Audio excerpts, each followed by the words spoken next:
Welcome back, you all. It is another Saturday of the Master Relationship Mechanic Show, and I am so glad that you are here with us to talk about having our best relationships with God, with self, and with others. And I am Courtney Lee Smith. I am a grief and loss coach, always talking about how you always progress forward, because we want you to make sure you're living in your present and working towards your future. So it's not about what it could have been, should have been, to what it will be. And I am excited today to have our guest, Dion Banks. I believe he is the epitome of the word, as God says, know your history, teach your history. And that's what the word says, so that we will actually pour into each other. So as a man of God, he is truly doing that. He is teaching the history. He is actually serving. He is actually living service. So today we're talking about love of community.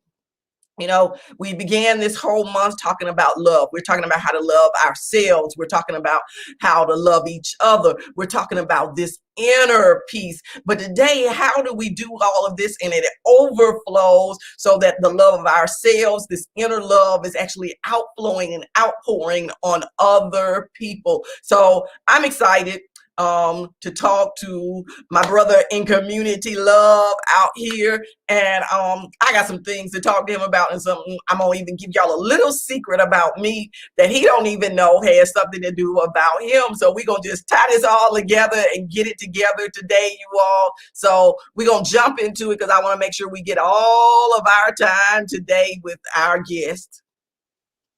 Hello, Dion. Hey, good morning. Hi, everybody. Yeah, we showed up a few seconds late today. We were having technical difficulties behind the scenes, you all. And if you all don't know, we have never done a show, you know, always when you jump in, your light just not right, you're sitting just not right. But today we are going to move it on, whether we are in perfection, we are going to be in excellence according to Christ anyway. We are going to be about his business today. And I know, Dion, I never send my guest questions. That's just too that's like talking heads here, because you done already prepared a litany for me. So I want to make sure people understand that we are really having a real life, on the cuff conversation. Yep. And so I've read your bio, and I'm not a big bio reader on the show, because unless people are writing it down, they kind of not gonna remember all of that stuff anyway.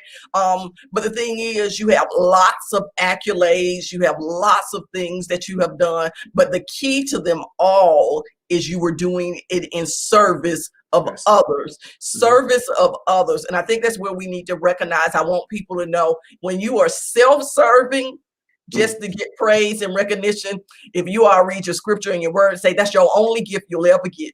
That's the only gift you'll ever get.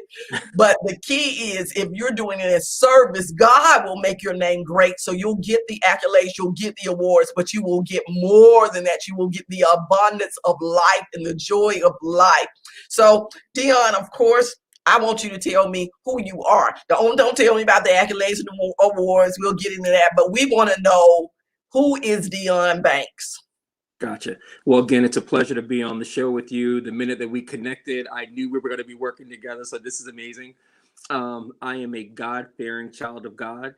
I was born on the eastern shore of Maryland, so there's not a lot of known opportunity here, if that makes sense.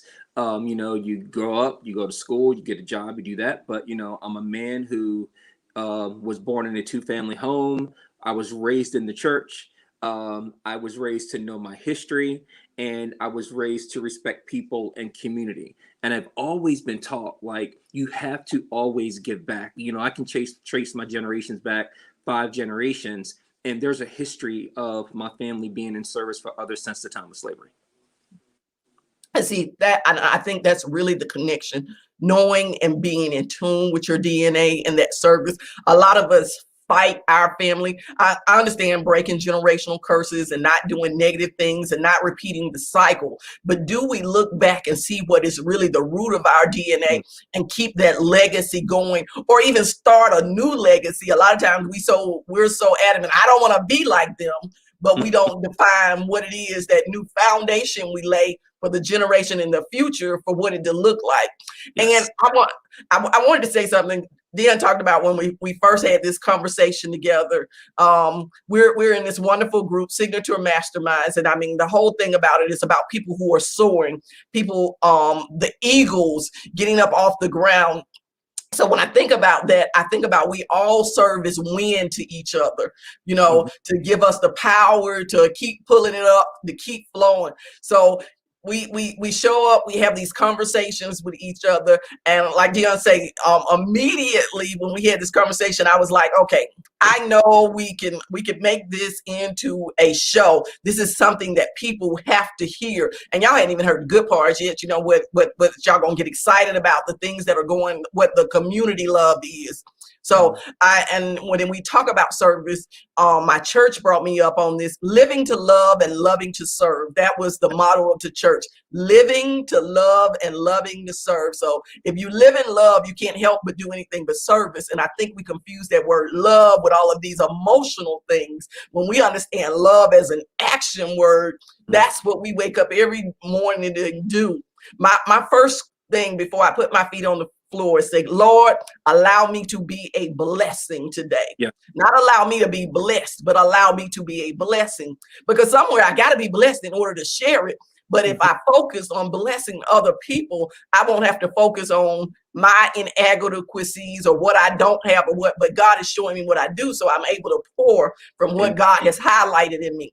So that's a little tidbit for everybody. If you wake up trying to be a blessing to other people, God will always pour into you in those areas of abundance so you can overflow into other people's lives. Yes. In this lane of service, when we're talking about history, I want to talk about some of these accolades of service, because I read about your military history. And so I believe anybody that's been in the military, it definitely cultivates and actually molds them and actually instills a different person in that person of who they would have been. So talking about what you have gone through and the person that it has made you today, what is your history? What are some of the things of service that you have done? Yeah, so it's really funny hearing you talk right now, because it's all about being intentional about everything that you do, right? And also, when you live a prayerful life, regardless of what you're going through, God has a plan, and you were born on purpose. You were intentionally created to do great things as long as you're focusing on building God's kingdom. So, I went to high school here. I ended up going to school for a Green to Gold program, which is you're going to school at the same time while you're getting your degrees, while you are getting your serving in the military. So while serving in the military, I was actually able to get my bachelor's degree. But during that same time, I also ended up serving over in Desert Storm. Sorry if you hear my dogs. I have a new puppy. That's right. We are real life TV. Yeah. So I ended up serving in the military, and while there, I ended up going to Desert Storm, and I had this experience of really understanding senseless war, right? Not war, but senseless war, and it humbled me to a perspective where I knew that at some point, eventually, I wanted to address wars, senseless wars.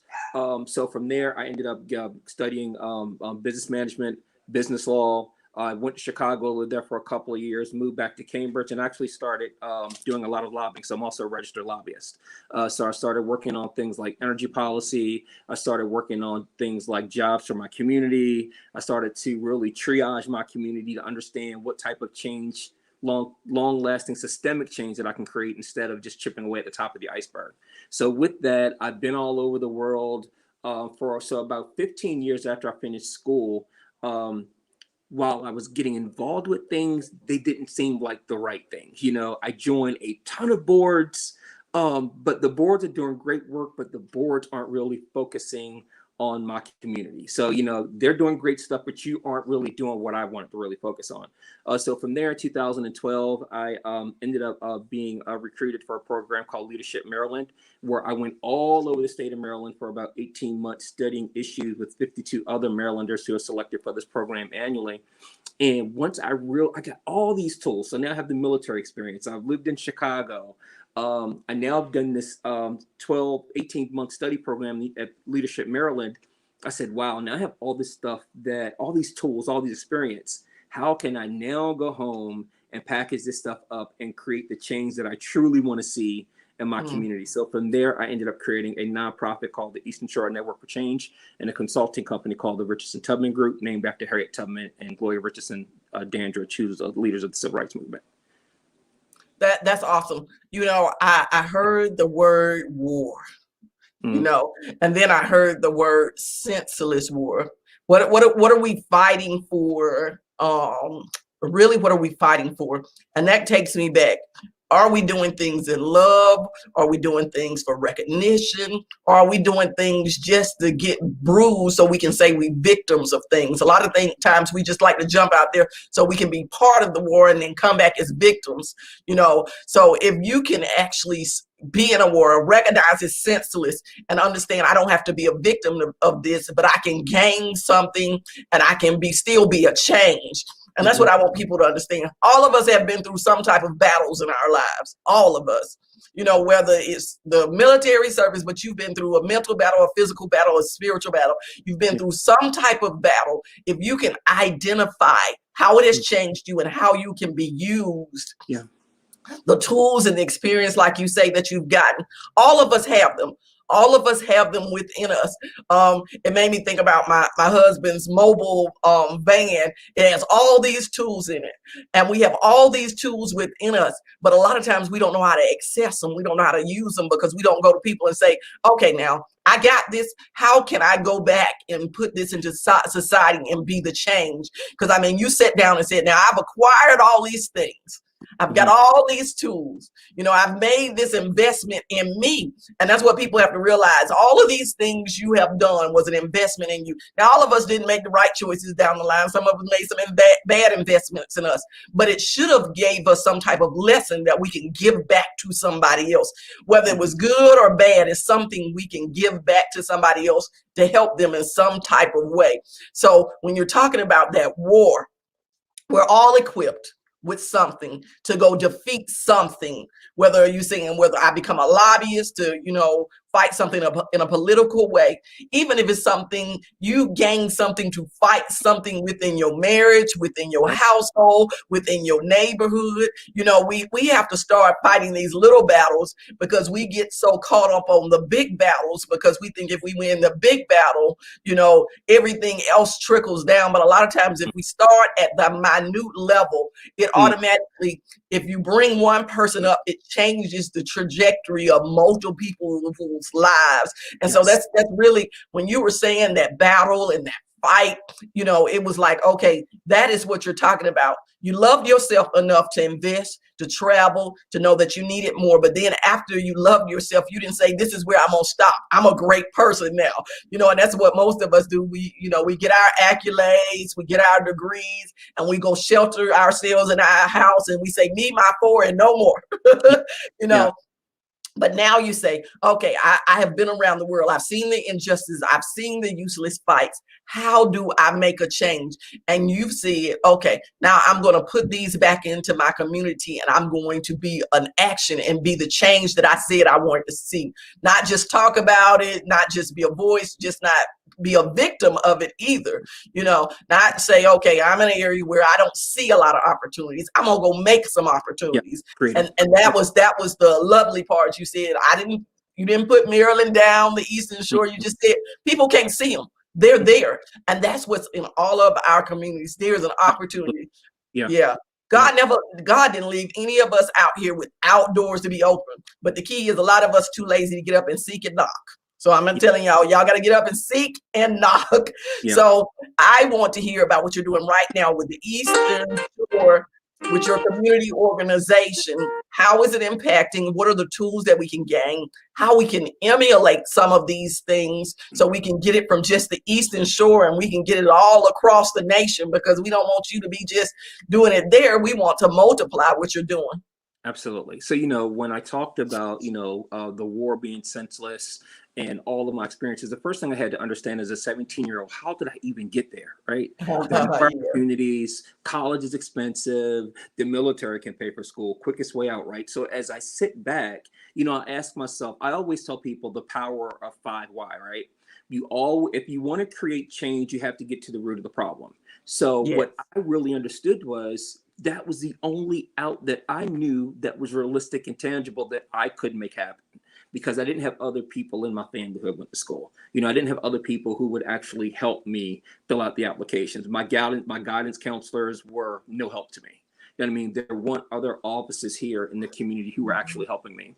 So I'll give you another example of why 5 whys are so important. I think everybody can relate to this. So, the Washington Monument stands tall and proud downtown DC in the mall, right? So this is a true story. So there was an issue with the monument about 15 years ago where it was being eroded by acid, right? So that was the problem statement. The acid is eroding the monument. Let's get scientists and stuff to figure out. They throw tons of money at trying to figure out why the acid is eating up the monument. You know what I mean? So, you had these people come in with these business systems and say, guys, you got to step back and you have to ask yourself the 5 whys. Where's the acid coming from? Oh, the birds actually poop on the monument, and the acid in the bird poop is actually eating the monument. Why are the birds pooping on the monument? Well, the birds eat the gnats. Why are the gnats on the monument? And why is this the only statue in the mall being eroded by acid, right? The root problem was, out of the entire monument, they cut the light on first at the Washington Monument, which drew the gnat, which drew the birds, which caused the acid, which caused this $1 million problem. And the solution was cut the light on later. That's it. Cut the light on later, and that solved the problem with the birds being attracted to the nest. The acid. But again, we look at problems all the time and we make them bigger than what they actually are. Yes. Instead of really sitting down and triaging what's really happening. So when we talk about community work, we're about crisis intervention. From crisis intervention, we go to stabilization, we go to readiness, placement, and advancement. And we've done all this stuff by really reclaiming the narrative of the civil rights history in Cambridge. And not only just reclaiming the narrative, but we actually now use that as a blueprint to actually teach people how to create the change that you actually want to see. We take the people who fought for people who look like us, and we now celebrate them as heroes, and we walk in their footsteps in our community to explain how they fought political monsters, because that's what they were, how they fought for land right, how they got housing, how they created education, how they built up a little New York here in the Eastern Shore of Maryland. And what we now are doing, we're teaching people that you can still do that. You know what I mean? The blueprint is there. How do we reclaim all of that and actually start teaching people that we need to be owning our own community? We need to be teaching our own history. People always ask me, schools aren't teaching Black history. Is it the school's responsibility to actually teach your children Black history? That's a double-edged sword, but we don't have to wait for them. We don't have to wait for them to teach our history. You know what I mean? We don't have to wait for the city to come build up our community. We don't have to go wait and advocate and show up at every table, have a seat at every table to make sure that the money that's being spent in our community is being trickled down to every part of the community. It's our responsibility to hold people in government who work for us accountable. But I like what you said. It's our responsibility. And when you're talking about that, our responsibility in teaching, COVID really has put that responsibility back on everybody. Yes. Because for the longest, everybody has down the teaching, the education community is not giving their kids what they needed. But there was always a responsibility at home being the biggest teacher anyway. You were never supposed to rely on an institution to actually give your child everything. We talk about the next generation not knowing how to do this or not knowing how to do this because it wasn't a part of school. Just as simple as penmanship when we were in school. Why aren't you teaching your child how to write at home? I mean, what? Just because you need to teach them how to write letters, you need to have them send cards. I mean, just basic fundamental things. They talk about there's not home ec in school, teaching kids how to cook, teaching kids how to clean, teaching kids how to watch this. Why are they not learning that at home?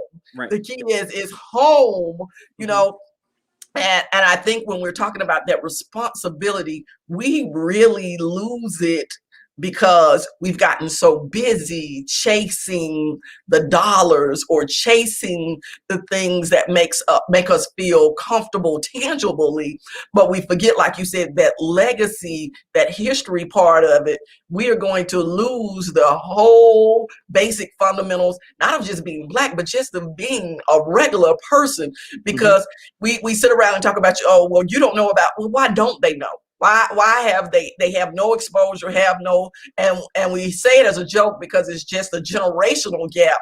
But okay, there are things you might not have experienced, but there is definitely no need for you to not have knowledge of it. Yep. Not have knowledge of it. Because when you're talking about Harriet Tubman, all of us really should be Harriet Tubmans. All of us should be still Harriet Tubmans now, because there are so many people enslaved, and I don't mean enslaved as out on the field, but enslaved because they don't realize that they can get more than they have, whether it's a mental enslavement, whether like it's a physical enslavement, it's just it's a bunch of people enslaved, and we see them and we look at them and we say, well, I don't understand it. But instead of we spend so much time, like you said, trying to understand the gnats, trying to understand the acid, instead of really just understanding, okay, maybe I just need to go sit down, with the homeless people. Maybe I need to just go sit down with some mothers in my neighborhood and see what's going on. Maybe, and like you said, maybe I need to just go through these steps and say, why? Why? We spend too much time trying to understand and trying to fix people, fix the person, instead of finding the root of the situation. And everybody has a root. Everybody has a cause that is going and stirring in their lives. So I like the component that you've taken your tools, you're sharing these tools, then you're teaching other people how to use the tools within them, not just giving them your tools, but using the tools within them and showing them, okay, I can be a Harriet. Hey, I can be a MLK. I can be that in my generation, and I can be a different version of it because technology and things allow us to do things in a different way. So it's just awesome.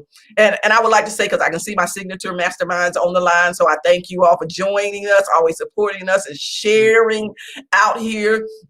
So it is great, when you show up with your community and they show up and support you too. And that's what we talk about when we talk about community love. A lot of people use the word lip service and say, I love you, but when do you see them? When are they there pushing you? And I'm not talking about the people who show up on the rug for the photo op. We got everybody who shows up on the rug for the photo op moment with you. But who are the people behind the scenes who are sharing and pushing you and being the wind for you when you are a little bit weak and can't fly high? Yeah. So that is when I talk about the people who show me some love, even when my hair not in place and my lips not on, but they still like, okay, Courtney, we can do this today. And that is what we should all be for each other. It does not have to be an organization you have to create. It's just a community that you need to become a part of, or you need to create a community. And I want to say just sitting down with people and understanding what's going on. Like, I live in a wonderful neighborhood. These little kids that live in my neighborhood, they have no idea that I'm not their age, even though I remind them all the time. They think I am their friends. They come over there to eat. They come over to cook. They come over to play hide and seek with me. All of these little different games in the neighborhood. But the thing is, I recognize their parents need a break. Their parents need a break. And the kids just need to be with somebody who is different. And the fact that they feel comfortable enough with me to come over and play, sometimes you just have to create the atmosphere that is needed within your community. And that's why I say it is not necessarily something very deep that we have to do. I think we spend too much time saying we don't have the money, we don't have the time, we don't have the energy. We have all of these excuses that we come up with. And I mean, I know you shaking your head over there. We have a plethora of excuses of why we're not going to do something. So saying that, what is next? What is next for the venture that you're in? What are the other things that you're building for the community? And how is it that we can help you get to this next? Yeah, so I just want to say something real quick to piggyback off some stuff that you said. We have to be intentional about what we're doing, and we have to be in crisis mode. The reality of our Black children is there's a possibility that their lives could be taken tomorrow because of the color of their skin, because of a situation that they might be in, driving, going to a store or whatever.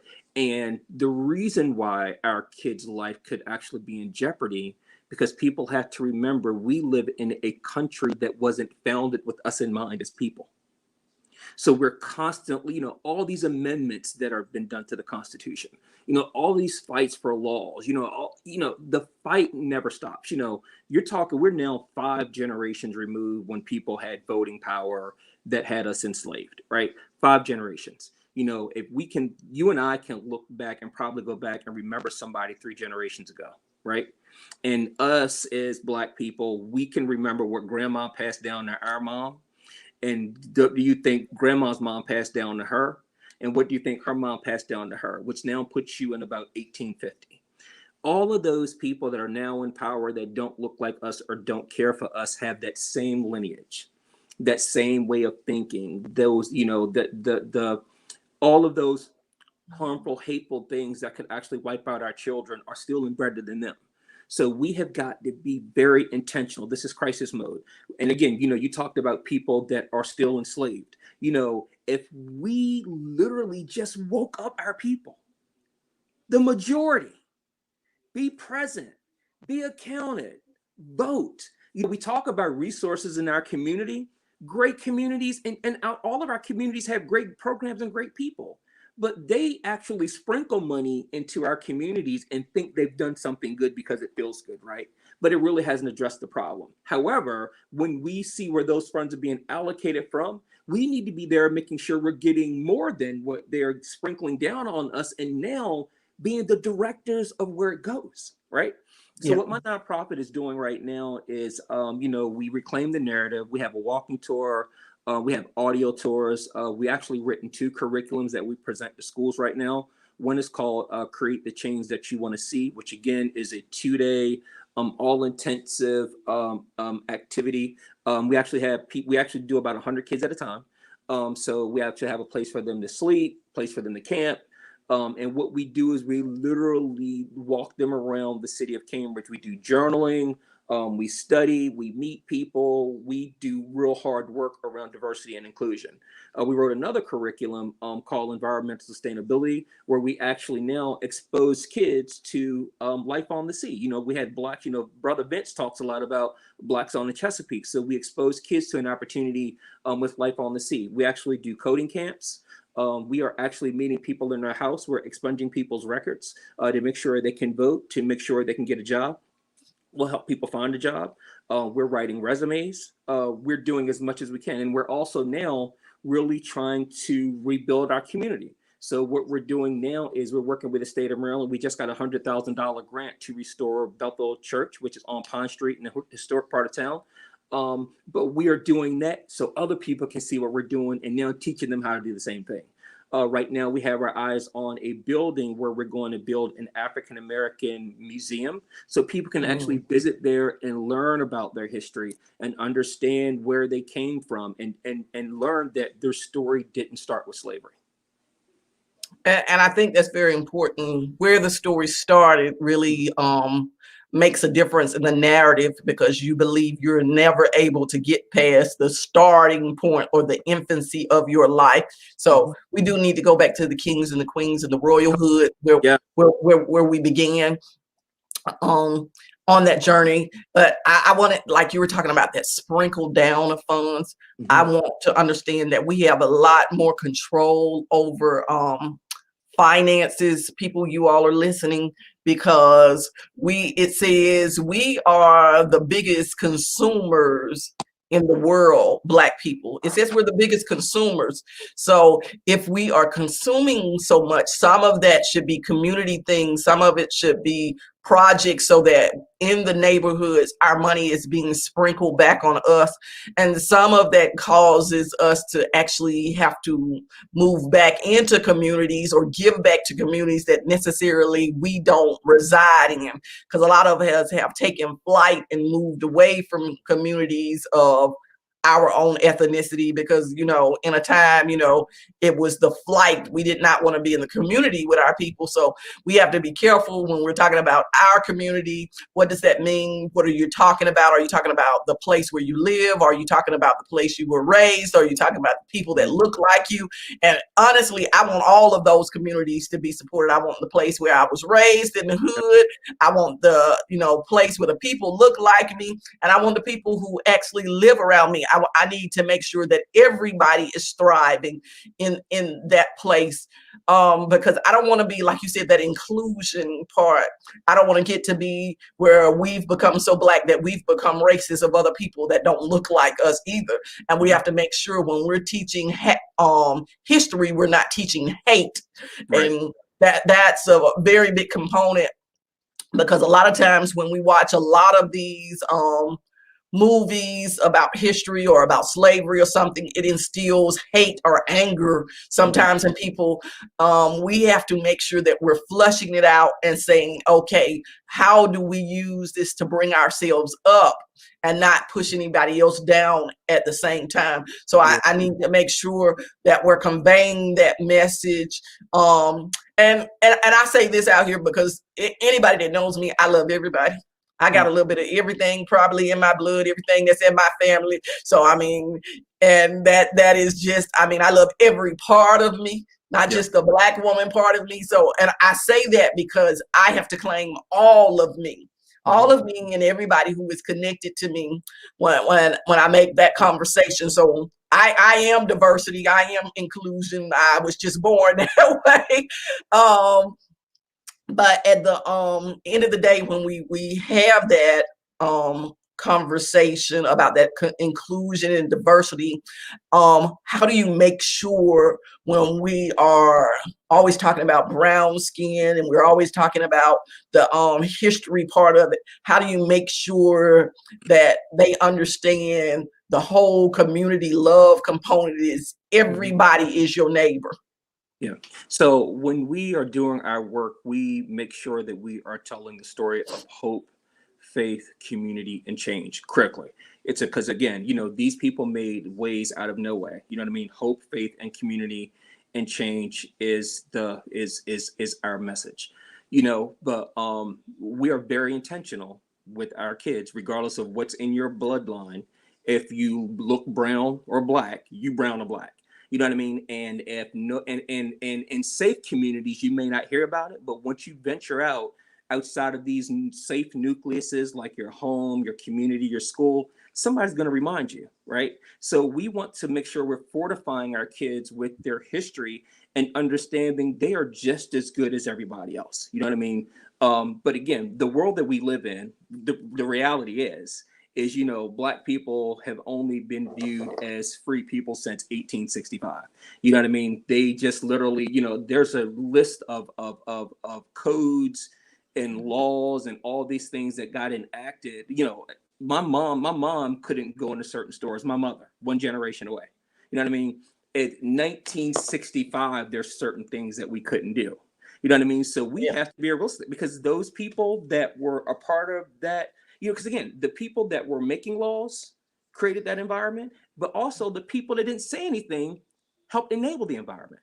So all of these people are still in roles of power in some form or fashion. You know what I mean? So the higher up the ladder you climb, the more likely you are to run into someone who could judge you based on your color, not understanding what else is in your blood. So again, we are building soldiers, you know what I mean? And the way that we're building soldiers is not only to be strong in your presence and know who you are, but you also have to participate in the political process. You know what I mean? The changes that they fought for in the 60s and 70s, we've now got to teach our kids how to fight for that in the 20s, 2020, 2030, 2040, 2050. You know what I mean? To make sure that this fight for equality still continues. You know what I mean? So that's the thing. You know, this fight is far from over. You know, we have, you know, for a lot of Black people, we live in these big houses and in these safe communities, and we don't really understand why we have a ton of poor communities. You know what I mean? It's not that people didn't try to go back and rebuild. It's because they were redlined, and it was 5 times harder for you to get a bank loan to do anything there than if you went and bought a house somewhere else,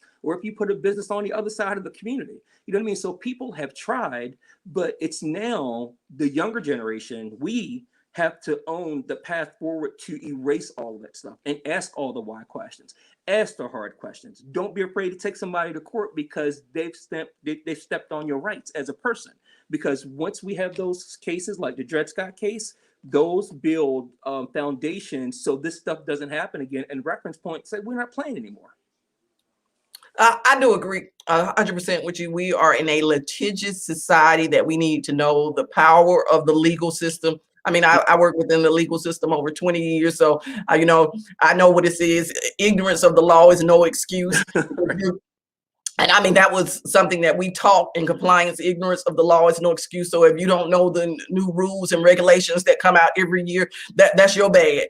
You know, you can get arrested for them, whether you know it's a law or you don't know it's a law. So our lack of trying to find out what is law and trying to stay within those lines and boundaries and understanding what people can be prosecuted for, you know, is very, very slim, because, you know, we like, okay, well, we hadn't seen anybody else get arrested for it, so we're going to duplicate and follow what they're doing. But you need to understand, like you said, the path that you go down. So we need to know our power of learning. We need to learn. Right. And we've got to hold our own selves accountable to learn. And the power of learning. How to step up. Yeah. And then after learning, we need to know the power of our finances. A lot of us are in a great place where we can actually change not just the way we live, but we can change 10 generations behind us by making some power decisions. And as I was talking about, just not being consumers of things, but being creators and investors of things. So I just want to make sure, you know, in a community, when we're pouring in and changing and shifting people, we have to make sure that we're understanding and giving them power, giving them the power that they need, you know, not just to take this and say, okay, I'm bettering myself, but can I better somebody else in this power? So you blessed me with $1 million. How can I take this $1 million and actually put this to work for my community and put this to work for other people? You know, especially right now, you know, in this season where people are out here getting grants, they're out here getting business loans. This is a season that people are being blessed, but how are you blessing other people during this season and allowing this to grow and multiply in some way? Or are you still keeping it in your tiny little box and saying, oh, this year I'm going to be a millionaire? But how many other people are you blessing in that entity? And I know y'all going to realize it. I'm not about the one, I'm about the million. If you the one is great, but if the one can't bless the million, the one is not the place that it was supposed to be blessed. And that's how it needs to be. We triculate. I was blessed because of the overflow. And I promise you, everybody that's connected to me in this overflow season is automatically going to feel the overflow of whatever I get. So that's how I believe it is supposed to work.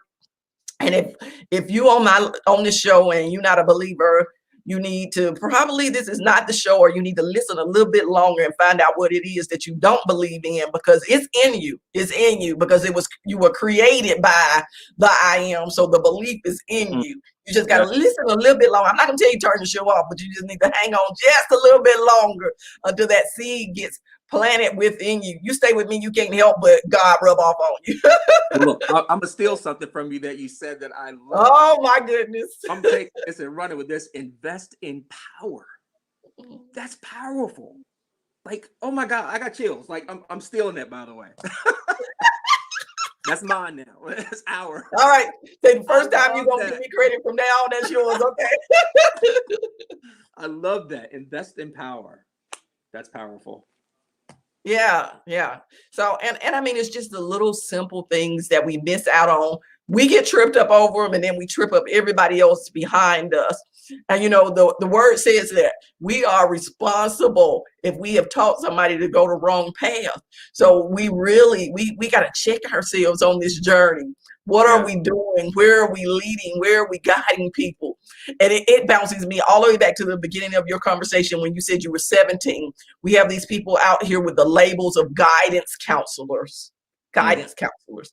And my thing is, if you're calling yourself anything, where are you guiding them? First of all, understand the path that you took. Understand where is it that you are guiding them to improve your community. Do not look at the color of their skin and say they have nothing to offer. You should be guiding everybody to have their best life. Because as you guide them to have their best life, you live in that community because they go to your school, you're a teacher there. So that automatically empowers you and it comes back.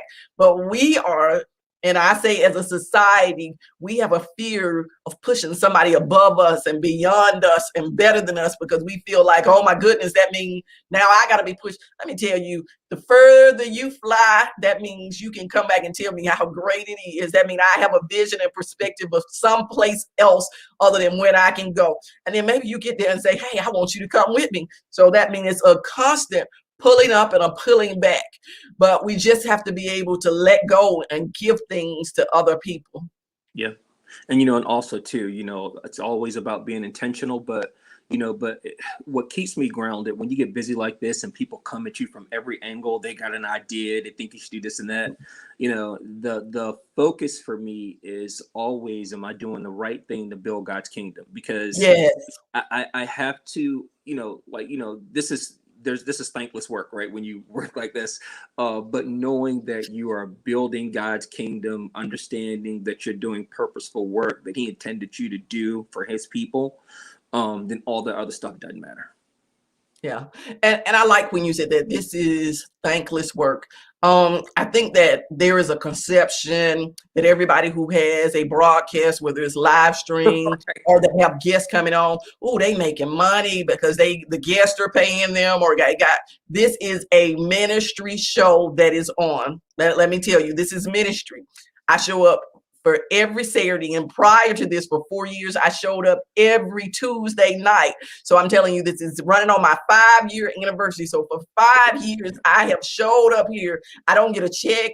The people don't pay me. I don't get sponsors. This is something because God told me this was my assignment to make sure that people were journeying to their best. And let me tell you, when you stay on assignment, when you stay on assignment, you get blessed out of the assignment. Yes. You cannot imagine the connections and the love that I have gotten over the 5 years from this assignment. So for you all who are on your assignment and you saying, well, I'm not getting paid, I'm not getting a check, I'm not getting this. This is school. This is an assignment. Yes. And when you can finish this assignment and go through what you need to do, God will bless you in other ways. Or stay on the assignment. Just stay on the assignment. I'm talking about ways you would never imagine. Yeah, just stay on that assignment. What he says, do not take your hands off the plow. And the plow that means you are consistently putting down seeds. You consistently putting down seeds. Keep going with your plow. Keep tilling the ground. You're getting up the rocks. You're getting up the hardness. So besides you ministering to yourself, you are blessing other people, and those seeds come back. I promise you, you did not waste not one seed in the ground if you kept your hand on the plow, if you kept out working, if you stayed to God's assignment. Yes. And I want to say that because there are people who are saying, I have been doing something for years and I don't feel like I'm getting the return on my investment. If you just sit back and really realize how blessed that you are to even be still doing the assignment, to still be able to do the assignment, there is a blessing in that right there. So I'm telling you, do not walk away from your assignment. Thank you, Dr. White. And saying about my 5 years, I will be having an anniversary celebration this May. It's going to be something different. And I mean, I'm not just sticking to virtual. So I'm the kind of person, I'm going to show some love on some people. I'm going to be blessing some people. It's going to be something really different. And we talking about taking some flight. Y'all going to probably meet me on a plane somewhere. Well, I was going to say it's a rap song, but I don't know all the lyrics. All I know is part you're going to meet me on a plane and blah, blah, blah. So, but I'll get the lyrics together for you all. But I just know that this is 2021 is a year, we went from the year of vision and writing a plan, but this year is running with that plan, soaring in that plan. All of us should be taking flight, going to that next level. So I got seats on the plane, y'all. So all right, I'm I on got there. on the plane. But this anniversary coming up in May is going to be something awesome. But Dion, I want you to tell us, how can we help you? How can we help you build? How can we multiply? How can we duplicate what it is that you're doing in our community? Or how can we help you in your community so we can learn the schools and the skills to actually begin to implement them more? Right. So the way that we could all help each other is if we actually put on some boots and All walk right. those streets and do the same work that I'm doing in your community. When we think about all this national stuff that we see in the news, and we think about a lot of the changes that come down outside of stimulus checks, a lot of those changes really don't impact those communities that need the most help. You know what I mean? People that are really living in situational and systematic poverty / enslavement, right? People that are in these challenged communities because of things that happened before, during, and after the civil rights movement. No one really went back in to not only rebuild, but to actually teach them how to rebuild. Yeah. So the way that you can actually help me is by helping yourself, which means get in contact with me.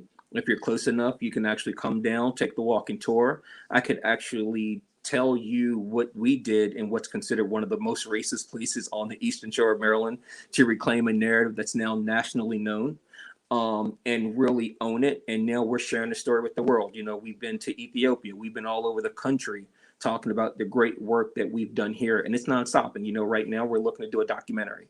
However, but the way that we create the change that we want to see is doing this in every single county across the nation.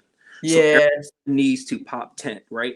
And what happens is we all start these little microcosms of change. You know what I mean? Nobody got to know what we're just having conversations and teaching people to be accountable. And you can create the change you want to see, but you're going to have to do the work. And we're going to teach you how to do the work. So just think if we had all of those pop up in counties all across the world, and then we connected and we created our own organization and we went for these $1 billion of stuff and we created our own schools and we did this, then now we have this microcosm, you know what I mean? This supernova of us buying back communities, you know what I mean? Yes. We're taking accountability for our own kids. You know what I mean? Making sure we have pathway to jobs and education and all those different types of things. There's so many awesome opportunities for investment and employment, but we never have a seat at the table for the most part, right? We need those seats at the table, and we're gonna. No, I'm billing my own, baby. I got a table. I got my own table. I'm billing. Yeah, but we need. But for me, when it comes to my community, nothing shakes and moves here where myself or Kisha Petticolas does not have a seat at the table. You know what I mean? And we're representing other people, but we need people like that all around us, making sure they're represented and asking for the money, making sure it's going where it's going, making sure you're challenging laws that lock your Black children up. You know what I mean? All those types of things, services. So that's what we need. I need you to come meet with me so I can help you do what I'm doing in your backyard. All right. I can meet with you. I can boot up. All right. Yes. Did y'all hear that? He said, boot up. So let me Boot throw them boots on. Stop trying to look pretty. Stop trying to look cute in our communities. Stop trying to just have photo op moments. Actually show up, get out, get dirty. Let's do the work, And that's what's key. What a lot of times what you don't see on social media, what you don't see posted, what you don't know, like you said, everybody don't have to know what you're doing. That is when the most powerful conversations and the most powerful things are actually being moved when they happen. So I know I'll be that way in Maryland soon. I'll be booted up and ready to have that conversation and make that change in the community. But I'm building some tables so that I don't have to wait on other people to make the changes that I want to see, because I know a lot of things here in Georgia, smaller communities, and like you're saying, a lot of the people didn't get the support they needed because they might have got unemployment for a small little one, or some of those people didn't get approved during this season. But they didn't know anything about PPPs or, working from home and those hustles. But the thing is, when you see people in those situations, you'll go out, even if you need to buy them a computer so they can work from home.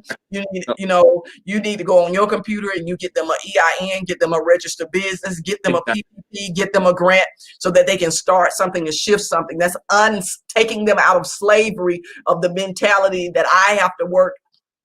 And I'm going to say this, a $2 an hour job as a server. If you all don't know, there are servers still out there who are only making $2 an hour for working every day and showing up. So if you're talking about somebody who's still working a 40 to 80 hour a week job and only making $2 an hour, that is only $160 a week if they work 80 hours. So $160 a week, we know, will not support anybody.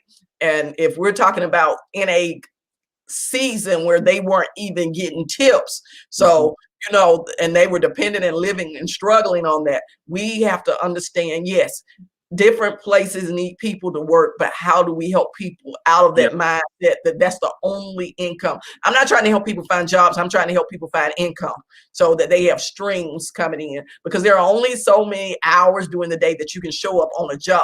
You can have a 9 to 5, a 5 to 9, but I want it so that they can have income where they're resting, while they're sleeping.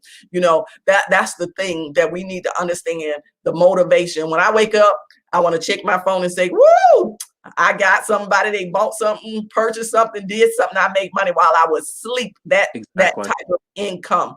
And that's what I'm saying. I want people to understand, income does not mean you are on another journey of being broke. And I'm not talking about jobs. Jobs are great. 9 to 5s are great. I've had one.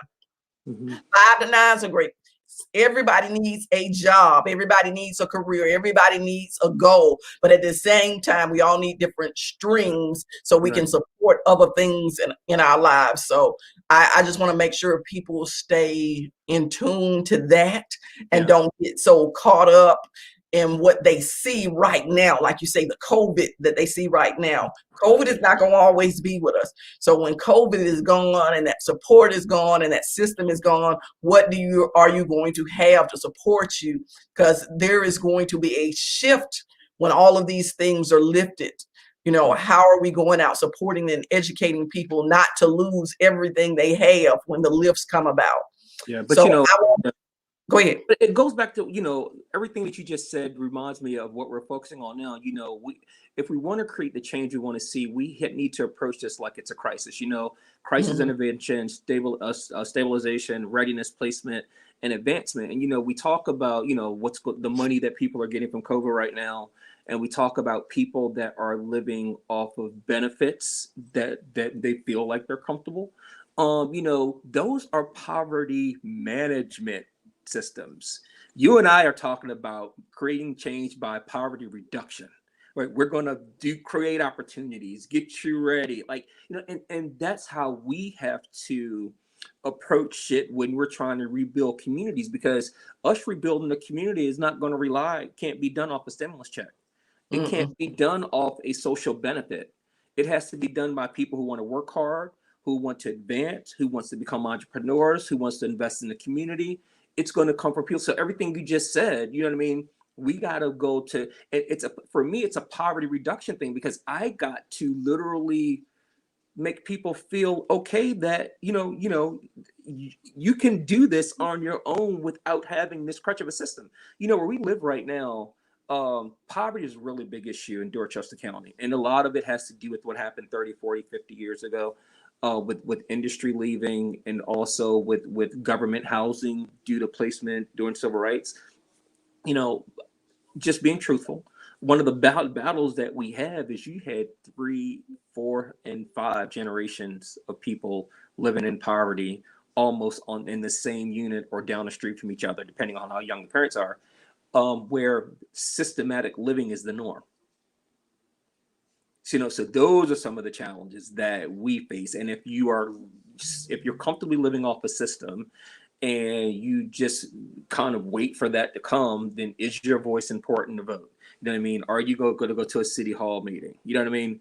Probably not, because you're for what you feel is comfortable, you don't have to advocate for that. So all you got to do is verify something every couple of months. But we got to change that whole mindset, man. You know what I mean?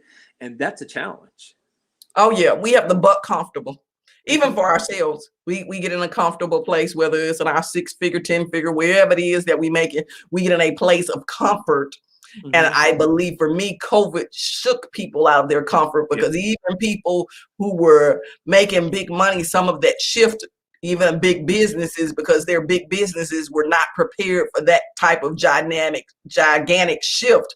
So the mindset of all of us have to shift out of, like you said, that systematic comfort, you know, whether it's dependent on a corporate check, whether it's dependent on this stream or that stream, we have to realize, okay, do we, like you said, the root, where does this stream come from? Where will can this stream get dammed up and I be out here without a resource, you know? And the systematic comfort is going to kill us, because systems are only created to last for a period of time. And you say, that system has been going on for the last 30 to 50 years. Okay, someplace they're going to realize that system is draining another system where they can be allocating those funds. But we have to realize we have to wake up from systems. We have to break what we consider to be normal. And yes, it becomes, we have to see somebody in our mind to really be able to shift that perspective. And we got to see beyond the millionaires and the billionaires, but be able to see somebody, the regular person, walking in it, so it doesn't seem so far-fetched, you know, and I think that's a reality. But I want you to tell us, Dion, because we're trickling out of time, where can we meet you in our booths? So where we show up in our booths? Right. So you can find me at dionbanks.com. All my information is there, professional information, also information about my nonprofit. My phone number's there, dionbanks.com. You are all welcome to spend a day with me here. And, you know, if you're in Georgia, I also can do this virtually. So please feel free. And, you know, the mastermind group's going to be doing some traveling. As soon as I get my shot, I'll be with them. But, you know, if we're out there, you know, we could pop a tent and talk. That's cool. So that's an invitation, everybody. But I promised you all just a little tidbit, which was gonna end, because it's just a little nugget. When I met you, my middle name is actually Dion. So, and it's actually spelled that exact same way. So it was, you know, one of those things my mother was planning, just in case you're a girl or a boy. I have that universal name, Courtney Dion. It could have been a girl or a boy. And the first person that I ever met named Dion was when I was in kindergarten. It was a guy, it was some twins. So it was like, it's amazing. Years later, you meet somebody else that you come back and it's the male version. So it's that place when it's great when you can have those connections. And so I know most people don't know my middle name. I don't put it anywhere, but that is it. So that was my little tidbit for that. That is my middle name. But also you pushed me into starting a nonprofit, because I made excuses. I don't have time for anything else. I don't want to start up nothing else. I ain't got time to do nothing else.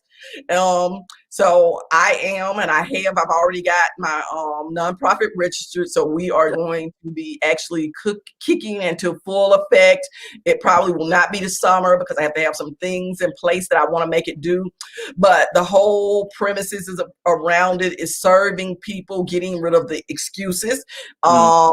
And it's about what to do without you. So whether it's your parent who went to jail, or your parent has passed, or you've lost a spouse, is going to teach you the skills that they brought to the table, you know, because a lot of times we, as a unit, you know, only one person did the finances, or one person did the child's hair or the cooking. So it's going to be all about resources and skills sets, so that without that person, you can survive. So we will be talking with the youth.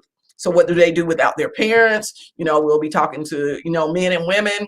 Even if you know, what do you do without your mother? You depended on her being your daycare, or your father, because he always came over and did your grass or your lawn or whatever it was, those components. How do you begin to be self-sufficient or interdependent instead of dependent on another person for your survival? So well, I think this sounds like a book too. So this is like, yeah. You try me. It sounds like a book. You're trying me now. I've got my plate full. I'm going to actually be I'm telling stuffed in you, I love there. this idea. I love this. Yeah. But we'll talk about that somewhere on the sidebar. But as always, I thank you all for joining us and being part of the Master Relationship Mechanic Show. If y'all hadn't noticed, it's just real, honest laughter. Whatever happens comes out, and we just want to make sure that that's how God is. God is just so natural with us. We make it so difficult. So to have your best relationship is just having a conversation with somebody, telling them what's on your heart, what's on your mind, the things that you want to build, the things that you want to see. And then he talks back to you and he tells you how to get there. So having that best relationship with God, that communication open with him, he allows it to flow with other people, just like here, me and Dion, we can flow naturally because God is with us and telling us what to say and keep it flowing because he knows what the listeners need right now in this season, what's going on. So that is the purpose of this show, making sure our relationships always are at our best. So I close you out today with saying, your today is better than your yesterday. And you have to make a decision to make it. So that's my slogan. My today is always better than my yesterday because I make a choice. I make a choice. So today, will you make a choice that you want your today to be better than yesterday? So I will see you all next Saturday, same place, same time. And we're rolling into a new month, you all. So we'll be a little bit flowing out of love, but I'm always about love, always about service. But the facets of love we've talked about here in February. So we are marching on, springing into action, getting some things to grow in our new season. So join me in March and do not miss out on that, the growth that we can be continuing. So I thank you all and I will see you all next Saturday. Yeah, thanks.